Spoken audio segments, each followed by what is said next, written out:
Eh bien salut à toutes et à tous, c'est Romain, on se retrouve aujourd'hui en vidéo mais pas que, également en mode podcast dû à ce matos audio qui est installé pour cette vidéo là. La vidéo sera à retrouver en podcast uniquement en écoute audio d'ores et déjà dans la description. J'avais aussi enregistré un autre podcast pendant les vacances mais soyez indulgents, je débute encore. Apple a annoncé pas mal de choses hier soir en direct du Steve Jobs Theater à Cupertino. J'ai pu suivre la conférence en direct, j'ai pris quelques notes et je souhaitais vous les partager. On a débuté la conférence avec l'annonce d'Apple Arcade. Ça y est, ça sera disponible le 19 septembre dans plus de 150 pays. Apple Arcade, c'est une manière pour jouer en illimité à plus de 100 jeux sur l'iPhone, l'iPod Touch, le Mac ou l'Apple TV. Ça sera à essayer pendant un mois gratuitement. Je trouve ça plutôt cool qu'Apple permette de faire ça. Mais quoi qu'il en soit, si vous voulez y accéder, ça ne vous coûtera pas bien cher puisque le prix a été fixé à 4,99 $ par mois pour les fans de jeux vidéo. Je trouve ça vraiment cool. Une autre petite touche sympa de la part d'Apple, c'est qu'un abonnement suffit pour que 5 autres membres de votre famille en profitent. On enchaîne avec l'annonce d'Apple TV+, ça y est, le concurrent de Netflix, d'Amazon Prime Video et j'en passe. On a eu le droit là à une nouvelle série qui s'appelle See, qui a été annoncée avec Jason Momoa. Excusez-moi, je le connais pas. Il fait partie de Game of Thrones pour les fans. J'ai pas regardé Game of Thrones. Voilà, vous pouvez vous lâcher en commentaire, je suis navré. Mais j'ai vu 13 Reasons Why, j'ai vu Breaking Bad, j'ai vu... Apple TV+ se place donc sur le marché de Netflix, mais avec 100 fois moins de contenu pour l'instant. Le tarif est le même qu'Apple Arcade, 4,99 $ par mois.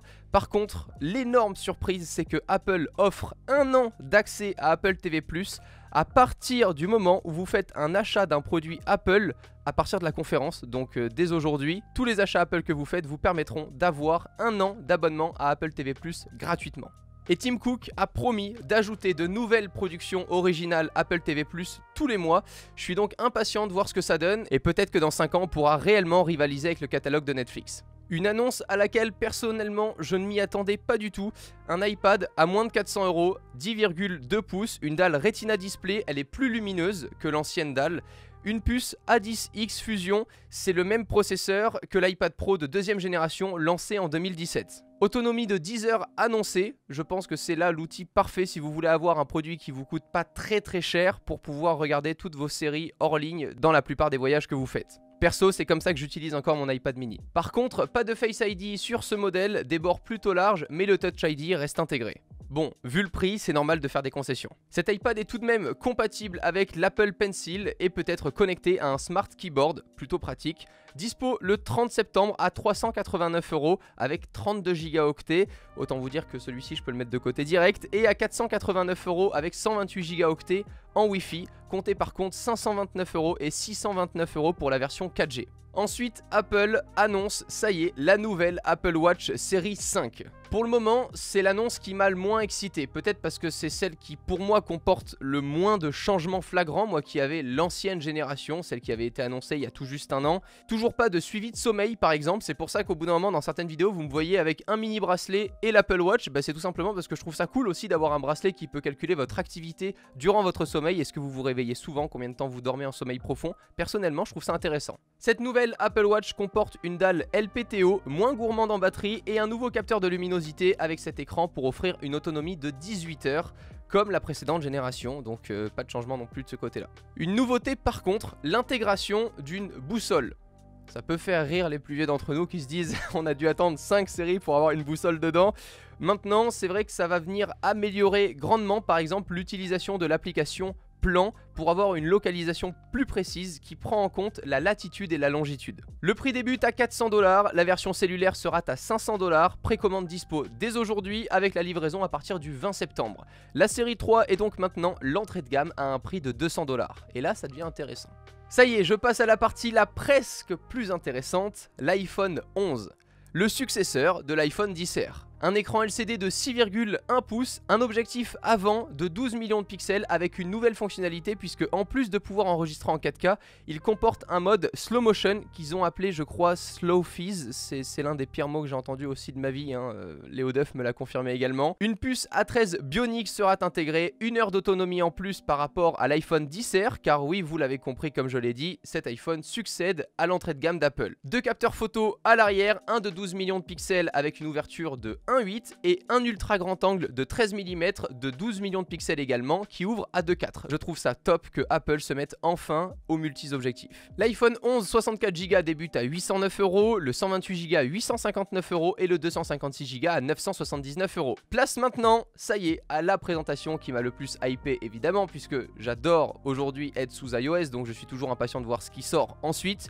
L'iPhone 11 Pro et l'iPhone 11 Pro Max. On y retrouve un écran comme l'année dernière équipé d'une dalle OLED de 5,8 pouces et dispo aussi dans sa version Pro Max de 6,5 pouces. Une autonomie de 4 heures de plus comparée à l'iPhone XS et ça y est, cet iPhone 11 Pro et 11 Pro Max comporte la caractéristique Dolby Atmos. C'est vraiment ce qui me manquait et ce que je retrouvais principalement chez mon autre préféré qui est Samsung évidemment au niveau des smartphones.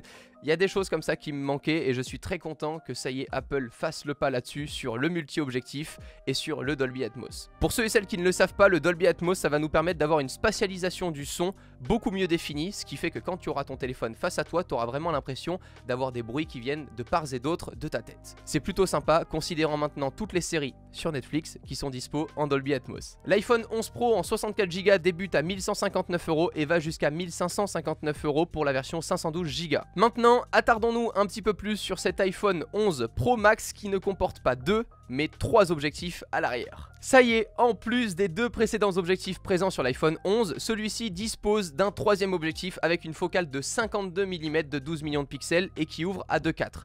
Là où je suis content, c'est qu'Apple ne fait toujours pas la course aux millions de pixels, ils nous ont pas annoncé un téléphone avec 48 millions de pixels, ils se sont vraiment attardés sur la prise de lumière qui va vraiment être mieux définie sur ces appareils-là, puisqu'on le sait aujourd'hui, au-delà du nombre de pixels, qui peut être certes sympa si on veut venir cropper dans une image, mieux la gestion de la lumière est faite, moins on a de grains et plus beau est le rendu. En vidéo, on pourra enregistrer jusqu'en 4K 60 images par seconde avec un HDR étendu. Même en plein contre-jour, on a vraiment des belles lumières de défini sur le visage sans avoir trop d'ombre. Le mode nuit a ça y est, lui aussi été annoncé et c'est ce qui me plaisait énormément sur les modèles de chez Huawei et je suis impatient de le tester sur des produits Apple. À voir ce que ça donne, mais vraiment le mode nuit avec différentes expositions lorsqu'on ne bouge pas, le rendu est vraiment fou furieux. Je ne sais pas encore comment marche exactement celui-ci, impatient du coup de le tester. Et au niveau de l'autonomie, cet iPhone 11 Pro Max annonce 5 heures d'autonomie en plus comparé à l'iPhone XS Max. Concernant le tarif de cet iPhone 11 Pro Max, il débute à 1259 € pour une version 64 Go et monte au-delà de 1500 € pour la version 512 Go.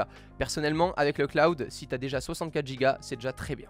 Les précommandes de ces produits sont d'ores et déjà disponibles, maintenant plus qu'à attendre le 20 septembre pour le recevoir. J'espère que ce résumé des annonces vous aura plu. Je ne sais pas du tout si ça vous dérange le fait que je garde mon téléphone avec moi. Je trouve ça beaucoup plus fluide lorsque j'ai pris pas mal de notes de le garder avec moi et de l'assumer clairement plutôt que d'essayer de retenir par cœur les choses. N'hésitez pas à me le dire en commentaire. Allez aussi vous abonner au podcast qui ça y est lancé. Le lien est en description et vous pouvez le partager beaucoup plus facilement à vos amis et proches qui ne souhaitent pas regarder une vidéo. On se retrouve très vite. D'ici là, prenez soin de vous. Ciao tout le monde.